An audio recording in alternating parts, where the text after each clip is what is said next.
নিশি অবসান প্রায়, ওই পুরাতন বর্ষ হয় গত। আমি আজই ধূলিতলে এ জীর্ণ জীবন করিলাম নত। বন্ধু হও শত্রু হও যেখানে যে কেউ রহ, ক্ষমা করে দিও আজকার মতো পুরনো বর্ষের সাথে পুরাতন অপরাধ যত। গুড ইভিনিং সকলকে সকলকে নববর্ষের পৃথিবীতে অনেক শুভেচ্ছা ও ভালোবাসা, বড়দেরকে প্রণাম জানিয়ে শুরু করছি আজকে নতুন একটি ব্লগ। তো আমরা রেডি হয়ে বাবানকে নিয়ে যাচ্ছি চড়কের মেলায় যাচ্ছি। আমাদের এখানকার চড়ক মেলা হয়েছিল চৈত্র মাসের 31শে চৈত্র, মানে চৈত্র সেই সংক্রান্তিতে।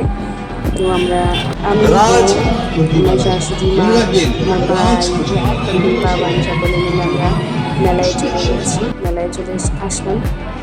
মেলায় তো প্রচুর ভিড়, গরম, জানি না ও থাকতে পারবে কি না, দেখি কতক্ষণ থাকতে পারে। তারপরে তো দেখো ঠেলাঠেলি করতে করতে আমরা চলে এসেছি।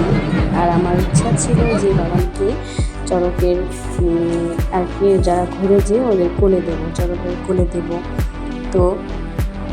তো দেখলে ও ঠাকুমার কোলে বেশ সুন্দরভাবে দেখছে যে এত লোকজন, এত আলো, ও চারিদিকটা আর কি সব দেখছে যে কোথায় এলাম আমি, আর কি হচ্ছে এখানে, আমি কোথায় এসেছি। এরকম আগে তো হয়নি, এরকমটা আগে তো কখনো দেখেনি, তো তাই ও সব কিছু দেখছে। এখনও তো কান্না করেনি, দেখি কতক্ষণ চুপচাপ বসে থাকতে পারে, কতটা ও সহ্য করতে পারে। তো ও গেছে একটা দাদাকে আর কি বলতে, ওকে বলে দেবো, তো তাই একটা দাদার সঙ্গে কথা বলতে গেছি। তো এই যে দাদাটাকে দেখছো, এই দাদাটার কাছে আর কি, এই দাদাটার করে আর কি বানানটা দেওয়া হবে। তো তোমরা দেখো শেষ অবধি কী হয়। তোমরা যারা এখন আমার চ্যানেলটাকে সাবস্ক্রাইব করোনি, তারা প্লিজ আমার চ্যানেলটাকে সাবস্ক্রাইব করে দিও, লাইক কমেন্ট শেয়ার করে দিও। তোমাদের সকলকে নববর্ষ অনেক অনেক শুভেচ্ছা। সকলের নতুন বছরটি খুব ভালোভাবে কাটুক, আগামী দিনটি খুব ভালোভাবে কাটুক, সকলের মনের ইচ্ছা পূর্ণ হোক, এটাই আমি ভগবানকে বলবো। দেখো আমি বাবানকে মধ্যে নিয়ে চলে গেছে, বাবানকে নিয়ে গেল, নিয়ে কোলে দিয়ে, আর ও কিন্তু ভয় পেল না, কিন্তু কান্নাও করছে। ও মনে হয় খুব ভালো লেগেছে ওর। তারপরে দেখছি কি ব্যাপার, আমার সঙ্গে একটু হয়ে গেল, ওটা আর কি ফিল করতে করতে ভাবছি এটা যে কী জানি হলো, আমি কোথায় গেলাম। তারপরে তো ওর আর কি গরম লেগে গেছিলো, তখন কেমন যেন একটু ফিল করছিল। তারপরে দেখছি চারিদিকটা, কিন্তু মেলাতে ও বেশ আনন্দ করেছিল। এটা আমার বাবানের প্রথম মেলা হিসেবেও ও কিন্তু বেশ ভালো মজা করেছে।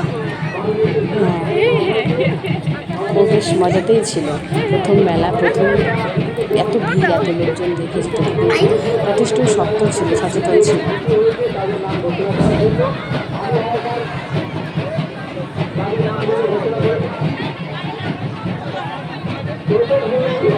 দেখো ও কেমন করে দেখছে সব কিছু, মানে এত লোকজন, ও শুধু দেখেই যাচ্ছে, চোখটা যতটা খোলা যায় ততটা খুলে নিয়ে ও সবাইকে শুধু দেখছে। তারপরে তো একটু কান্না শুরু করে দিয়েছিল, একটা জায়গায় বসে একটু রেস্ট নিয়ে তারপরে ও ঘুমিয়ে গিয়েছিল। তো ওকে নিয়ে বাড়ি ফেরার পথেই রাস্তার পাশে আর একটা মেলা হচ্ছিল, তো ওখানে আমরা ঢুকেছিলাম। তো আমরা পাশের মেলাটাতেই আর কি যাচ্ছিলাম। ওখানে এত সুন্দর লাইটিং আর এত সুন্দর প্যান্ডেল, দেখছি ওখানে এত সুন্দর করে সাজানো হয়েছে। তো ওখানে গিয়েও দেখি ওখানে আর কি গাছটা ঘোরানো শুরু হয়নি, তো ওখানে গিয়ে আমরা দেখতে পেয়েছিলাম ঘোরানো হয়েছে। আমাদের এখানে অনেকগুলোই হয়, কিন্তু অতগুলোর মধ্যে যাইনি। এই হাতের কাছে দুটো ছিল, এই দুটোই জাস্ট দেখে এসেছি। আর এখানে এসে সবাই ছবি তুলছিল, আমরাও বাবানের সঙ্গে একটু ছবি তুলে নিয়েছিলাম।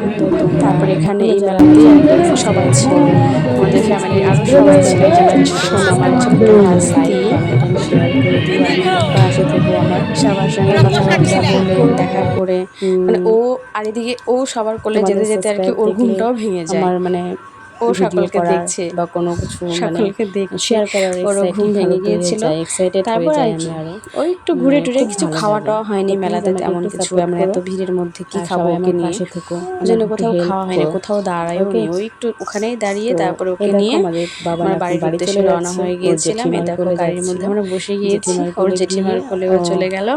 বেশ ভালোই, সবার ওখানে কোলেই কোলে যায়। বেশ বেশ ভালোই আছে। তারপরে তো আমরা আস্তে আস্তে বাড়ি আগামী চলে দিনটা আসি। সকলের খুব তোমরা ভালো ভালো কাটুক থেকো, টাটা, এই আশা বাই। রাখি।